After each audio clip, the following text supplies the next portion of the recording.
Today we're talking Ram trucks, and specifically we're talking about the range of Ram trucks and their use in Australia and why I didn't buy a Ram 1500. This is a Ram 3500, this is a used truck, this is what I purchased, and I'll cover off on the pros and cons of this particular truck in another video.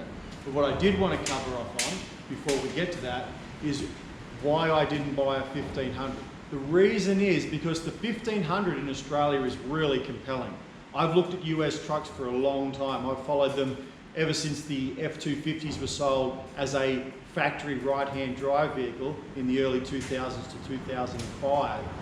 And I've been interested in the trucks since then, and I've followed them in the years since, lamenting the fact that there is no factory right-hand drive kind of cost-effective way of getting into a US half-ton, three-quarter or full one-ton vehicle in Australia.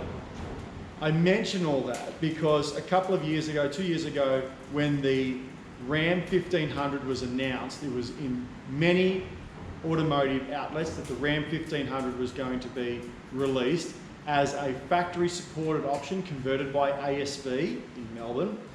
That was going to be released in Australia. The really compelling thing about that was the price tag. I'd looked many times at bringing in a 1500, I was looking at an eco diesel or a Nissan Titan or similar, and every time I'd come to try and do it, it was going to be about $90,000. It was about as cheap as I could get it in here, doing a lot of the work myself, but getting it complied through a authorised workshop. 90 grand, and I was like, I don't know, I'm on my own if I do it myself. There's no warranty backing, there is risk with it, and it's a lot of money, and just couldn't ever overcome that hurdle. And then, but I'd look at the second-hand trucks, the F250s and such, still trading at $50,000, $60,000, almost their purchase price, many years later, and I just couldn't justify the expense. So when the 1500 was announced at $80,000, drive away, that seemed compelling with me. And there was a number of reasons. Price was the first thing. Price was the first thing that got me interested in the Ram 1500. $80,000, utility vehicles in Australia are ever going up in price. And at $80,000, it wasn't that far away from a top-of-the-line Ranger or Amarok or whatever it is that you might be looking at. It was a step up distinctly, but it wasn't this double of the price. It might be going from $60,000 to $80,000 as opposed to $60,000 to $120,000 plus. Admittedly, the 1500 isn't a 2500, and the 2500 can do a lot more and has a lot more power, has a lot more towing rating than the 1500. But admittedly, what the specs were showing for the 1500 still seemed like a compelling argument. So price was the first thing that got me interested. The second thing that got me interested was 6 seats. Now I have a couple of kids, and if you have a couple of kids, you're never far away from, it seems, having to have another couple of kids in the car as well if you've got play dates or you take them to sport or whatever it is. And 5 seats in a truck, in an Australian ute, just wasn't cutting it for me. I wanted 6 seats. My other vehicle is a 100 series Land Cruiser, which has 8 seats, which is great, but there's some times where I want a tray, might have kids' bikes or something on board, and I wanted that extra seat. 6 seats seemed really compelling. Now, Ram trucks in Australia admittedly never announced that the Ram was going to be in 6 seats, but they did announce that it was going to be a base model Ram. And I looked at in this particular case, in the Australian release, it was a Ram 1500 Express. Now I knew the specs on the 1500 Express from the US because I'd looked at bringing a tradesman or an Express in previously. Now, I knew that they had 6 seats. And the images that the Ram released showed the center console folded down. I went, you beautiful, that is great. They're going to bring in a 6-seater Ram. So that's box tick number 1. Admittedly, that was never announced it was going to be a 6-seater, but I saw the images, I saw the spec sheet and went, beautiful, that's going to be a 6-seater. So that's the second reason that I'm interested in, price and seating. The third thing I was interested in was the length of the tray. I'm a farmer, I have a farm, and I have a single cab ute, which doesn't cart kids around, it's only got 1 extra seat in it, which is very annoying. But it has a 2.4 metre length tray on it, which is great. You can put a standard sheet of ply or villa board or a railway sleeper or whatever, and anything longer than that with your racks and put it over the top. Very, very, very flexible. With a dual cab, cutting sheets and long stuff, if it's a piece of pipe or something, you put it on a builder's rack. If you've got a steel tray, great. But if you don't, if it's got to go in a tub or if it's got to go in a tray, that option immediately goes away. And I find that very, very difficult about things I want to move around that are large. I might have to go somewhere to get it. I'm in a regional area. I might have to travel an hour. I might have to travel 2 hours to go and pick it up, and I can't take the family with me. We say, well, we'll have a day out, or we'll go here, we'll go for a drive. Everybody come with me, and they have to stay at home because I've got to take the single cab, or I've got to tow a trailer, and trailer's a pain in the butt. So having a longer tray was very compelling. Unfortunately, the Express has a 2.1 metre length tray, but that is better than the Laramie because the Express has a shorter cabin. The Laramie has a bigger cabin, has a shorter tray. So I knew it was going to have about capacity for about, say, a 2.1 metre length tray behind the cabin. And that's better than a dual cab in Australia, which is about 1.8 typically. There are variations on that, but it's typically in Australia, a dual cab steel tray is about 1.8 metres. So on the Express, I knew I was going to be able to have 2.1, and that was distinctly compelling for me as an option. The last reason that was particularly interesting to me was the spec sheet announced by ASV, Ram Trucks Australia, was a 4.5 tonne tow rating. Now, again, on a farm, I have farm machinery. I like all the towing ability that I can. Even if it's only moving farm equipment in between properties, that's a very, very compelling argument to me, especially when you have a look at the crop of Australian trucks, which only have a 3.5 tonne tow rating, and really it's only on paper. This has been well covered, especially in the last 12 months, about why a 3.5 tonne tow rating is not actually typically a 3.5 tonne tow rating. Some vehicles like a 79 series Land Cruiser, yep, admittedly that has a higher GCM, so putting that to one side, but the Thai-built utes, yes, you can pull 3.5 tonne on them theoretically, but practically over time in all situations with accessories like bull bars and tow bars and canopies and bigger fuel tanks fitted with people on board. If you've got a dual cab, you've probably got family that you want to move around with you. You might have wife, kids, dog, whatever it is, luggage, tools. Over time, across circumstance, it's not possible to reliably pull 3.5 tonne. So when I see 4.5 tonne on the 1500, I went, yep, this is good. I'll be able to reliably, hopefully, pull 4.5 tonne.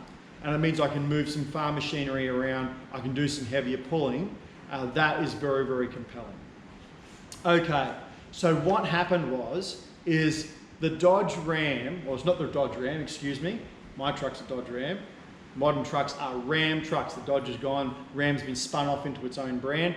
The Ram 1500 was, firstly, it was inordinately delayed.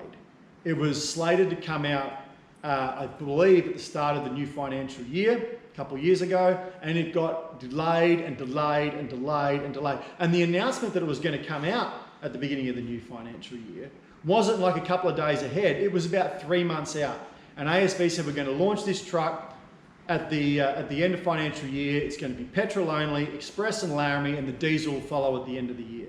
Now there was delays towards the end of the year. They finally got it out. They were at dealers, so I was the first one in the door. I went to a couple of dealers, right, boom, let's go have a look at this thing, $80,000. Show me the vehicle. And people were snapping them up. There was already, basically immediately on launch, there was a wait list for them. And I did drag my feet a little bit when I went to drive it, and me dragging my feet's no fault of the dealer, I might add. So I went to see a couple of dealers, took them for a drive.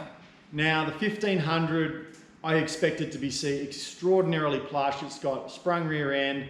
I thought this is going to be absolutely magnificent. I'd previously driven a Volkswagen Amarok, and personal opinion only, I believe that they're, in terms of the, what is called the Thai-built utes, and the Amarok's not built in Thailand, but in any event, with the current crop of Australian typical dual cab utes, that the Amarok rides the nicest. It's the most car-like in its ride, in my personal opinion. So I thought it was going to be like that. It wasn't.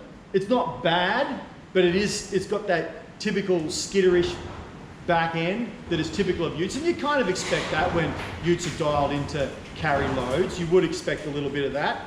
But it was more than I thought. I thought it would be more like the Amarok, more car-like than it was. But not to say that it wasn't bad. Certainly not the worst ute I've ever driven. I just thought it would be a bit better. Certainly got plenty of power. But would take, if you want to take off slow and ease the throttle and take a nice cruise, keep the fuel economy down, that did seem like it was capable of doing that. The turning circle was far, far better than any of the US trucks I'd driven previously, like the early 2000s F250, but then again, this model's a lot newer than that, so you would expect it to be better in pretty much every respect. So the turning circle wasn't too bad. It was actually pretty good. I was actually pretty impressed with that. The ride kind of let me down. The interior comfort was fine, but that's all I'd say. But you know, that all checked out pretty good. But I said to the dealer, I want to put a load on it. I want to see what it's going to be like with a load on. And then, I don't want to do that. So I went to another dealer, test drove it again. Can I put a load on it?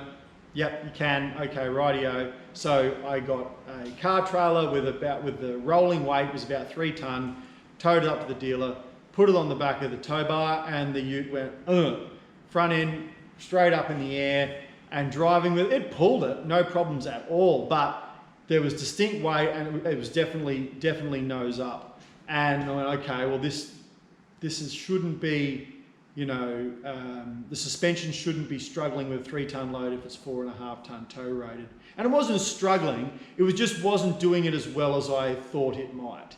You know, my 100 series Land Cruiser has airbags back on the back of it. Before the airbags went in, it'd do the same thing. With the airbags in it, it manages it a lot better and doesn't dip as much. So, you know, maybe I was being harsh on it, maybe my expectations were too high, but what that did do was it led me back to have a look at some things later on. But after that towing, I went, yeah, okay, so it didn't tow as well as I like, but certainly got plenty of engine, and it shouldn't be an insurmountable thing to overcome to level this thing out. Airbags under the back end, that should fix it up, should be fine. So I said to the dealer, okay, what can we do? When can I get one? He said, okay, 6-month wait.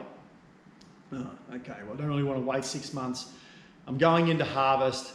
It was harvest time on the farm. I said, look, we won't worry about it then because I need a ute for harvest and I can't, you know, just wait endlessly. So I'll have to figure something out for harvest. I'll talk to you after harvest and work it out then. After harvest, I went back to a couple of dealers with a mind to negotiate a purchase. This is, you know, 3-4 months, it was February, so it might be 5 months after actual utes landing on the ground in Australia. And I said, okay, let's talk turkey, let's get one in the order. Yep, it might be a 3-month wait, it might be a 6-month wait. What can we do? Now, what it was on release was it was an $80,000, $79,990 release. 4.5 ton tow package, that's what it was, you know, 4.5 ton towing diff, 3.5 ton towing diff. The 4.5 ton towing diff ratios are higher, help you pull that load a little easier off the mark. So spoke to the dealer, okay, we want to get one in the system. They said, yep, no problem, that's fine. It'll be $88,000. I said, what $88,000? It's $79,990. He said, oh, no. $79,990 is for the 3.5 ton tow rated truck. I said, oh, I don't want the 3.5 ton tow rated truck, I want the 4.5 ton tow rated truck. Yeah, no, well, that one's $88,000. Well, you launched this in June last year, you said it was going to come out, $79,990. When it launched in circa September, $79,990. I'm talking you in January, and it's 88. What the heck's going on? Oh no, that's the price. It was a special on. No special. All the articles I've read, $79,990. That's the drive away price. 3.5 ton, 4.5 ton. Oh no, we've got to option up the 4.5 ton utes. No, you don't. It's just a diff ratio. Diff ratio is no extra. It's a no-cost option in the US. There's no extra cost in doing the 4.5. Oh, well, we can't do it in $88,000. So I went to another dealer, I got the same spiel, and immediately the credibility that I felt towards ASV went from here to here. You're launching a truck, and then 3 months, 4 months later, you go, you know what, I reckon we can get another 10% out of people because we want to flog off these 3.5 ton tow rated trucks. 4.5 ones are selling really, really easy. So we'll put the price on this one up, we'll keep that down. And that's fine if that's your prerogative. But if this was any other mass marketed car and you just sought to gouge an additional 10% out of people only 4 months after launch, I think it's perfectly reasonable for people to be a little bit upset and say that, you know, I think your credibility is lacking if you're going to immediately push the price up on one of your vehicles under the guise that it's an additional cost to have a no-cost option fitted. Sorry, that doesn't wash with me. So that perturbed me. I thought, look, it's 10% though, maybe it's still worth paying. Went away to have a think about it and went through the detailed spec sheets on the vehicle. Particular of note to me, I had someone point out, he said the rear axle rating on the 4.5 tonne or even 3.5 tonne Ram is very, very low. So I had a look at the payload and the rear axle rating, and indeed they are very, very low. There are Australian units, like the 79 series Land Cruiser has a way heavier rear axle rating than the Ram 1500. So when you start playing with that and having a look at what's the actual dead weight of the rear axle, and then have a look at the GCM for the truck, you end up in a position like the Australian utes, which is this ute can't pull 4.5 tonne. It can on paper perhaps, but in reality, across time and across circumstance, where you're going to have accessories fitted, tow bar, bull bar, canopy, bigger fuel tank, fridge, whatever it is that you're fitting, the wife, kids and the dog on board, luggage on board, tools on board, across time and circumstance, you can't pull 4.5 tonne with them. There's just not enough room in the GCM and in the rear axle rating to allow you to pull 4.5 tonne consistently. I quizzed a couple of the dealers on this. They didn't have an answer for me. Oh, no, it's 4.5 tonne. And that's fine, I suppose. I think the real reason that people get upset about the whole 3.5 tonne towing and it's not practical, or in this case, the 4.5 tonne towing and it's not practical, is that if you walk into a dealership and you say, you go into a Ford dealership and you say, I want to pull 3.5 tonne caravan, I want to pull it. They will say, go buy this Ranger. If you go into a D-Max dealership, I want to pull 3.5 tonne, go buy this D-Max. If you go into a Ram dealership and you say, I want to pull 4.5 tonne and I've got about $80,000 to spend, or say like under $100,000 to spend, I want to pull 4.5 tonne. Oh, this Ram 1500 is exactly what you need, mate. This will sort you right out. And it's not true. It's not true. One of the dealers I spoke to was talking to me about the influx of 200 series Land Cruisers that they were getting to trade in on the 1500. And that's fine. There's just not enough tow rating in a 200 series Land Cruiser with their 3.5 tonne tow rating. And when you have a look at the spare tire of a 200 series Land Cruiser, there is actually some truth in that, and there is some reason, some benefit potentially to go to something different if you're pulling heavy weights with a 200 series Land Cruiser. But in any event, putting that to one side, with the 1500, you just can't pull 4.5 tonne across time, across circumstance, and be legal. It can't be done. It just can't be done. If you say, well, all I'm ever going to do is I'm going to buy my truck, the only accessory it's going to have on it is the tow ball, I'm the only person who's ever going to be in it, and I'm not taking anything else with me, and I'm going to have to take it easy because the nose of the vehicle is going to be sticking up in the air, and I'm going to put 4.5 tonne on it, and it's going to be 450 kilos reliably down weight on the tow bar, maybe you can do it, maybe. But if your circumstances go beyond that, I don't see how it can be done, personal opinion, in any event. So that really removed that first benefit off the table. So if my $79,990 price was an advantage, that's gone because now they want to charge me 88. The tow rating's gone, my 4.5 tonne tow rating's gone because now, and look, it has been put to me by a number of 1500 Ram owners to say, oh, well, look, a 1500 Ram's going to be way better to tow 3.5 tonnes with than a Ford Ranger. No argument there. Absolutely no argument there. I agree with that statement, in fact. But that's not the argument that dealers en masse are making. The dealers en masse are making the argument that 4.5 tonnes, under 100,000, you need this Ram, mate. That's what you need. And that's disingenuous, in my opinion.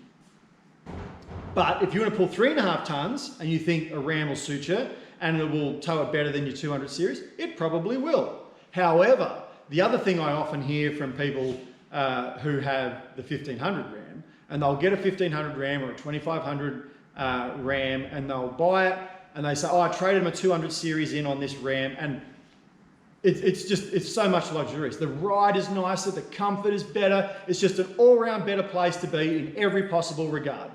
No, in my opinion, that is absolute nonsense. I'm sorry, there is no way that a 200 series, people say, I just traded in my 200 series Sahara on this Ram Laramie, and it's comfortable, more comfortable in every possible respect. No. Utes just don't ride as nice as wagons. Now, maybe it tows better. Maybe you're pulling heavy loads and maybe it tows better. Maybe you're more happy with it because you can chuck stuff in the back because it has a better payload or something. That's fine.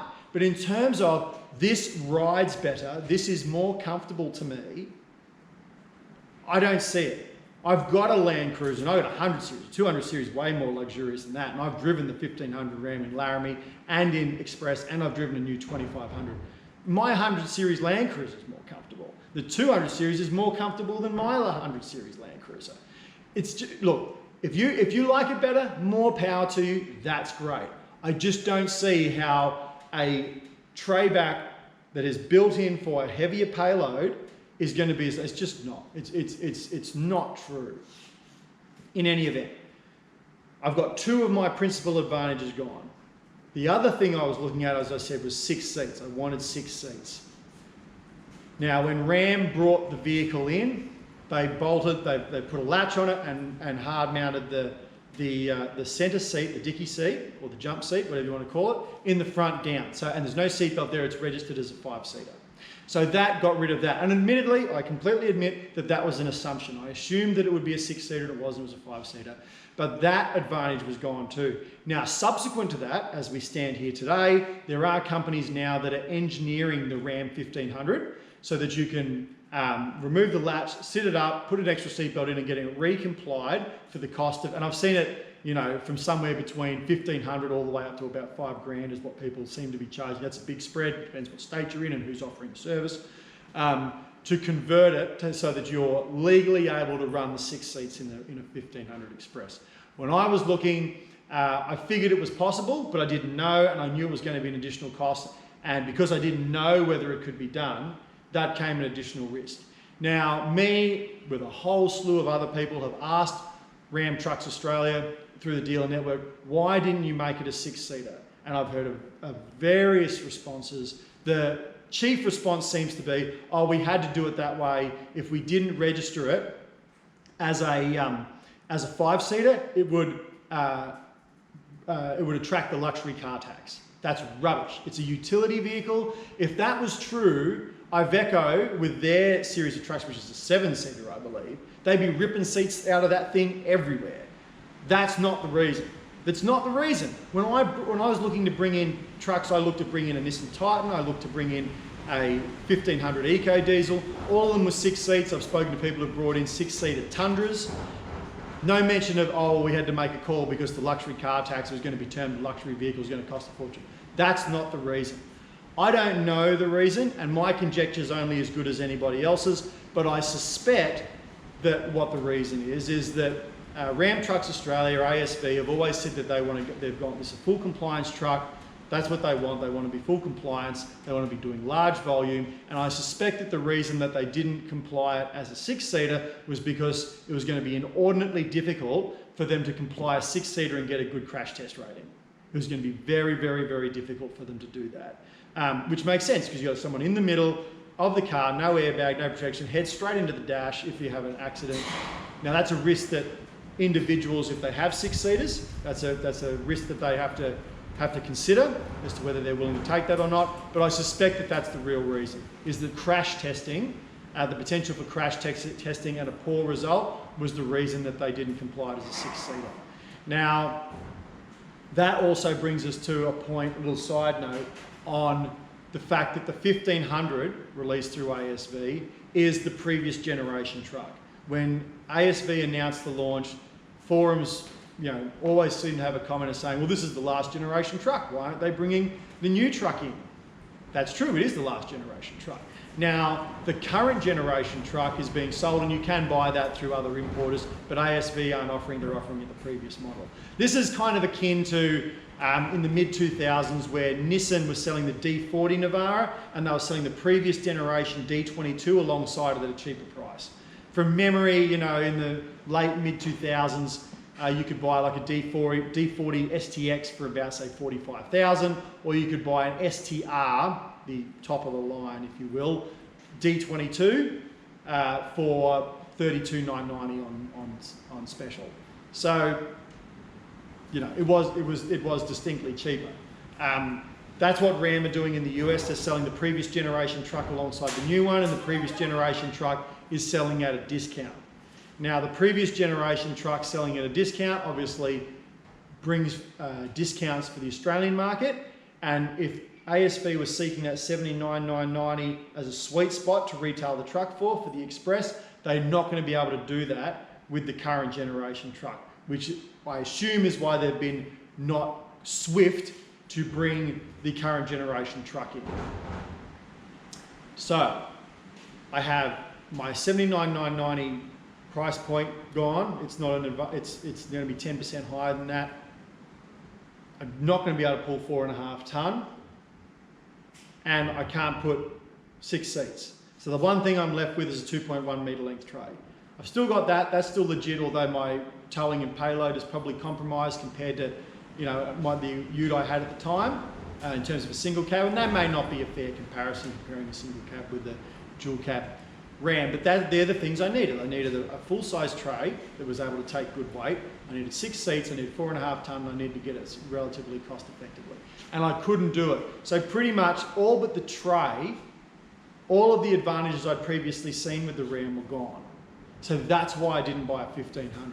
The 1500 in and of itself is not a bad truck.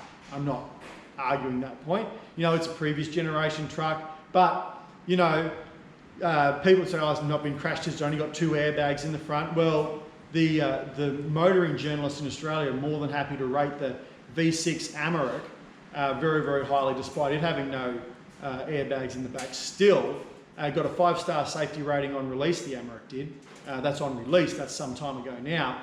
And they're still trading on that crash test rating where even ANCAP admit that there's no way that the Amarok would get a 5-star safety rating today, which is why Volkswagen won't re-rate it until maybe they get a next generation update which puts airbags in the back of it. But in any event, putting that to one side, it would be more than likely the Ram 1500 would also get not a great crash test rating, certainly wouldn't get 5 stars. That wasn't necessarily a factor in my decision, but with all these things adding up, it completely eroded the value proposition of buying a Ram 1500. So I didn't buy one, and I went on the hunt for something else. Skipping ahead, you can see what I got, and that's a story for another day. But if you have a 1500 and you're really happy with it, you know, there's probably people out there pulling 4 tons with it. Hey, if you can pull it and you can pull it safely, more power to you. I don't know what it's like in your neck of the woods, but where I am in New South Wales, it's becoming increasingly prevalent for people getting randomly weighed on the road with mobile scales to see that their car is compliant with their GVM and their GCM. And I would suspect that if you're regularly pulling 4 tons with a load, that you're probably exceeding something. You're certainly probably exceeding the rear axle rating. But look, if you're happy with it, that's great. And as a quick little note to finish up, the 1500 does have some inherent advantages. Now that I know that you can get it engineered to go 6 seats, there's still got a wait list, but that's probably freed up a little bit now. Ram's manufacturing a whole heap more trucks in Australia. They did, I think, 2,600 across all lines last year. You know, they're doing more. Maybe you could negotiate your price back down closer to $79,990 for a 4.5 tonne truck. You know, maybe some of these things are more easily overcome, let's say. But at the time I was looking at it, didn't make sense to me at all. I've spent my time towing heavy loads and getting pulled over for inspections with the RTA in New South Wales and always been compliant, always intend to be compliant. What I don't want is to be pulling a vehicle on the limit and then getting into trouble. But if you've got a 1500 and you love it and you enjoy it, that's awesome, man, and good luck to you. Didn't suit me for those reasons.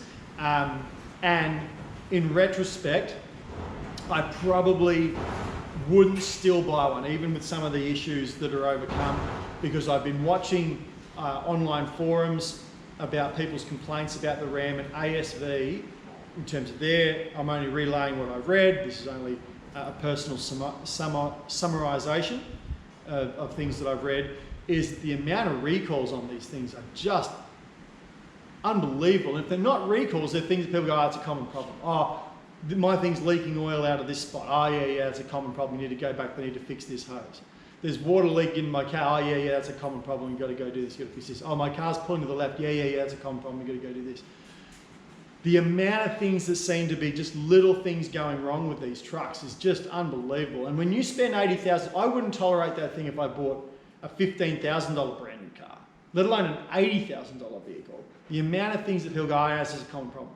I just wouldn't tolerate it. And I don't know why they do, but they do, and that's fine. If you've been unscathed, that's awesome. And great, that's awesome. I'm really, really happy for you because that's what you want out of a new car.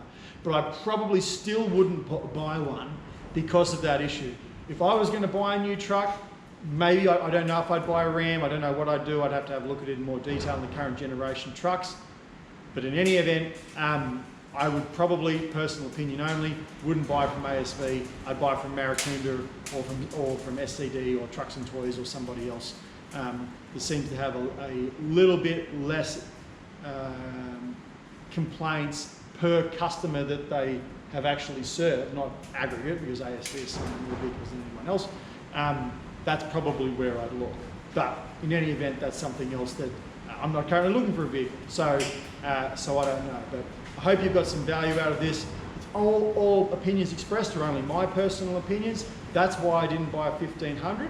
I really wanted to. There was nothing more disappointing in the fact that I didn't buy a 1500. I can tell you that. I really, really wanted the 1500. I thought it was going to tick all the boxes. Unfortunately, the boxes that I had, all but one, died the death of 1,000 qualifications once I started to get into the nitty gritty of it, and it didn't suit me. But if it suits you, that's great. If it doesn't suit you like me, that's fine too. But I hope you found this video informative. And watch again, the next video we'll be doing is why I bought the truck I did buy. I didn't buy a 1500, I bought something else. So we'll be covering on that in the next video, and I hope that's of use to you too. Thank you for watching.